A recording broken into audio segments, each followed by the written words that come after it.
আসসালামু আলাইকুম রহমতুল্লাহ।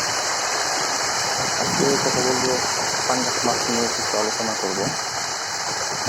পাঙ্গাস মাছ মূলত পাঙ্গাস আর ব্রয়লার মুরগির মধ্যে ভালো একটা মিল আছে, কেননা পাঙ্গাস আর ব্রয়লার মুরগি এদেরকে যত খাবার দেবেন যত খেতে দেবেন ওরা অল্প সময় তত বৃদ্ধি পায়। এদের পাঙ্গাস মাছগুলো তাদের প্রচুর পরিমাণ খাবার প্রয়োজন এবং এরা খুবই বৃদ্ধিশীল একটা মাছ। এটা খাবার খেলেও এগুলো মোটামুটি পালন করে চাষ করে লাভবান হওয়াটা আমি মনে করি সহজ। যদি আপনি উন্নত মানের পোনা মাছ সংগ্রহ করতে পারেন, ভালো জাতের পোনা সংগ্রহ করতে পারেন, তাহলে পাঙ্গাস মাছ থেকে আপনার লাভবান হওয়াটা সহজ হবে। কেননা এখন মাছের যে চাহিদা এবং মাছের যে দাম, বিশেষ করে বাংলাদেশের মধ্যে পাঙ্গাসটা এখন এক প্রকার জনপ্রিয় মাছ হয়ে উঠছে। এটাকে এক প্রকার গরিবের বোয়াল মাছ বা ইলিশ মাছ বলা চলে।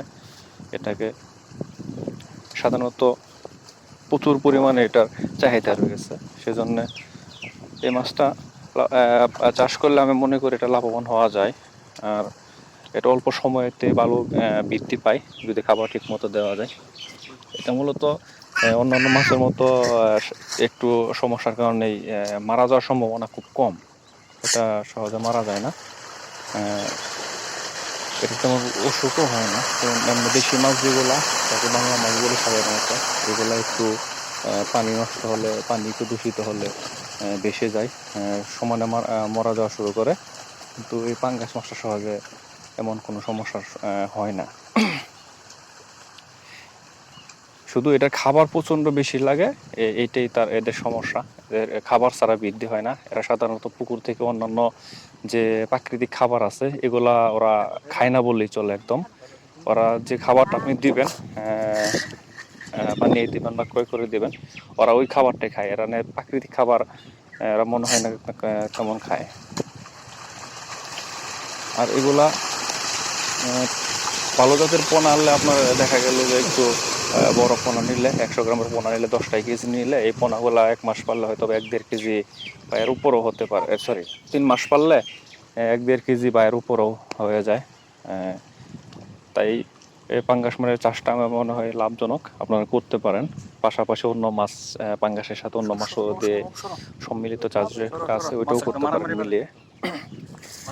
আর মূলত পাঙ্গাস যদি চাষ করেন, এটাকে ডুবা খাদ্যের পাশাপাশি এর বাসা খাদ্যর একটু বেশি প্রাধান্য দিবেন, কেননা ডুবা খাদ্যটা সব মাছের জন্যই আমি মনে করি একটু সমস্যাদায়ক, কারণ সব খাদ্য হয়তো বা খেতে পারে না। তবে যেগুলো মাছ মাটি থেকে খাদ্য সংগ্রহ করে, এক প্রকার নিচ থেকে খাদ্য খায় যেগুলা, এই মাছগুলোর জন্য ডুবা খাদ্য ঠিক আছে।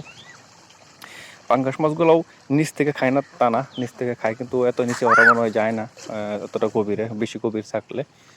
তবে আমি মনে করি যে বাসা যে খাদ্যটা এটা দেওয়া ভালো। বিভিন্ন কোম্পানির খাদ্য আছে, আপনি নারিশ কোম্পানি নিতে পারেন, তীর কোম্পানি নিতে পারেন, তবে টাঙ্গুর ওয়ে একটা খাদ্য আছে, ওটাও ভালো। এগুলো আরও কত কোম্পানির খাদ্য আছে, আপনি ওই খাদ্যগুলো সংগ্রহ করতে পারেন।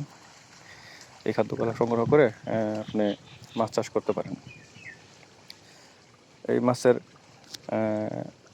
মূলত বলছি গ্রোথটা ভালো আসে। আর এখন মাছের প্রাইসটাও বেশি, খাবারের দামটাও বাড়ছে, কিন্তু মাছের তুলনায় খাবারের দামটা এতটা বাড়ে নাই।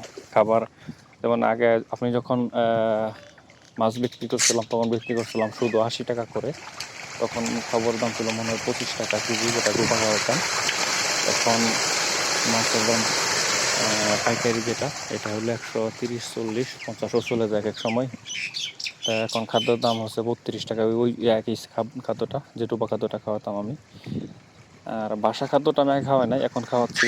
বাসা খাদ্যটা আসলে অনেক গুণ, কেননা বাসা খাদ্যটা মাছ নষ্ট করে না, সেজন্য বাসা খাদ্য খাওয়াটাই উত্তম। আপনারা চেষ্টা করবেন যাতে বাসা খাদ্য খাওয়ায় মাছ পালন করার জন্য। তাছাড়া